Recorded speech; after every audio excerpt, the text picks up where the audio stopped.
Do you know what this is and what it does?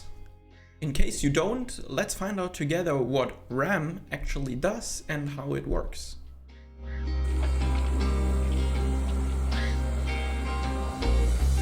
RAM stands for Random Access Memory and is a temporary storage or primary memory. RAM is, as you can see, hardware and therefore is stored on the motherboard. And it comes within modules, so-called DIMMs. DIMM stands for Dual Inline Memory Module. Dual inline because it has two separated rows of pins. So why is RAM important? Because my hard drive stores all my data and programs, right? Well, yeah. But every time you open a program, it is loaded from your hard drive into the RAM, so that the CPU, the brain of your computer, can access the data and run the programs. If the RAM is too low to hold all of the data, the CPU needs to access it from the hard drive. This slows down your computer a lot, since RAM is very fast to access, while hard drives are much slower. If you want to speed up your computer again, what you can do is to get more RAM so it can hold more data and your computer will be faster again. RAM needs constant electrical power. If the power is off, the data is erased.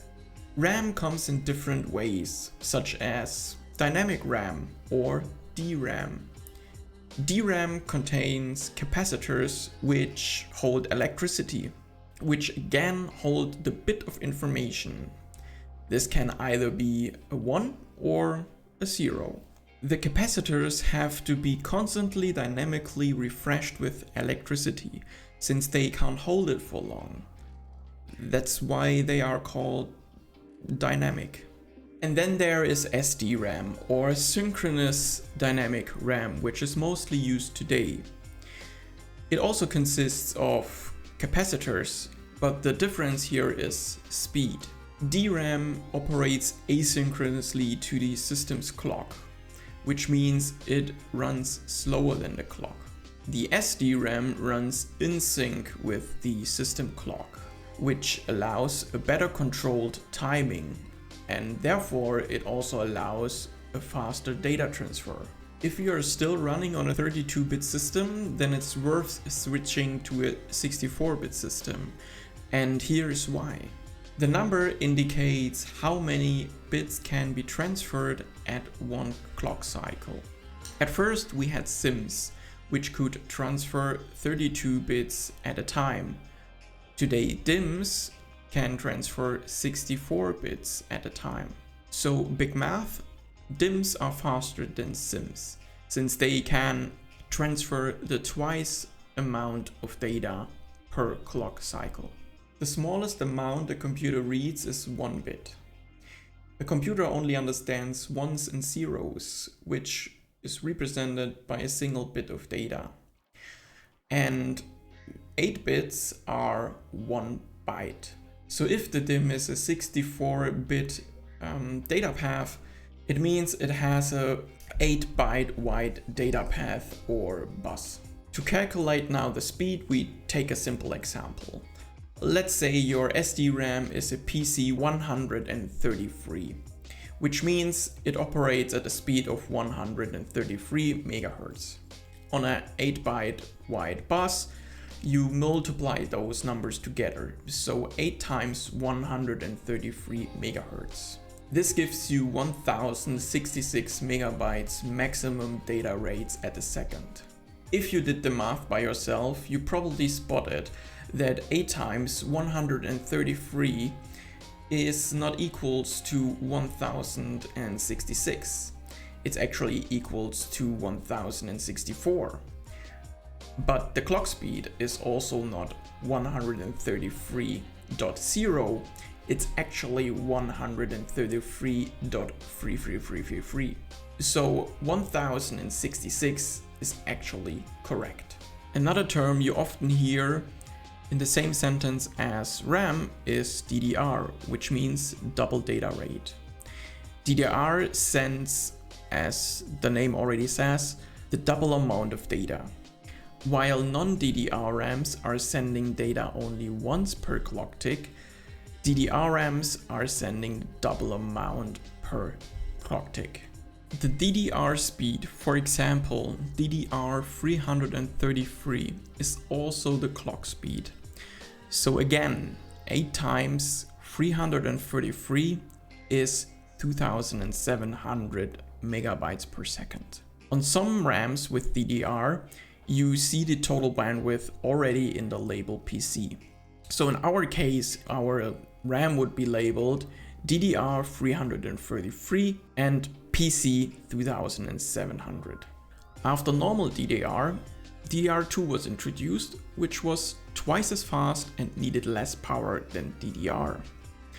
And after DDR2, DDR3 was introduced, which was twice as fast and needed less power. But also the notches were in different places, which means you couldn't plug in a DDR3 memory into a motherboard which only has a DDR2 support. Anyway, motherboards are only made for specific types of memories, so you can't put a DDR2 into a DDR1 slot or a DDR1 into a DDR2 slot, and you should also never do that. Currently we have the 4th generation of DDR SDRAM, which is DDR4. And of course it's faster than DDR3 and uses less power. But this time it's not twice as fast, it's only 70% faster. So for example, if we have a DDR4 4266 megahertz RAM, it could transfer data of 34,100 megabytes per second. This is equals to downloading the latest World of Warcraft expansion in 2 seconds. Or Call of Duty Warzone in nearly 5 seconds. So when is RAM now important? RAM is important if you want to speed up your computer when running programs. But with today's technology, it only makes sense if you run many programs in parallel, which consumes a lot of memory. If your memory hits the peak, just go into your resource monitor and check if you have some free memory left. If you haven't, it's worth buying some new RAM.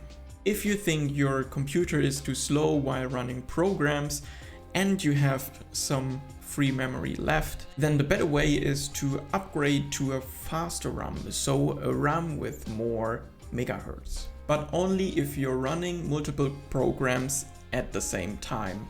Your CPU can also be a bottleneck. For example, if you do heavy lifting processing tasks like rendering a video. But CPUs is something for another time. So I hope I could share some knowledge with you. Don't forget to like the video, subscribe to my channel, and if you want to learn something more, then click on this video or maybe on this video. See you next time. But only if you're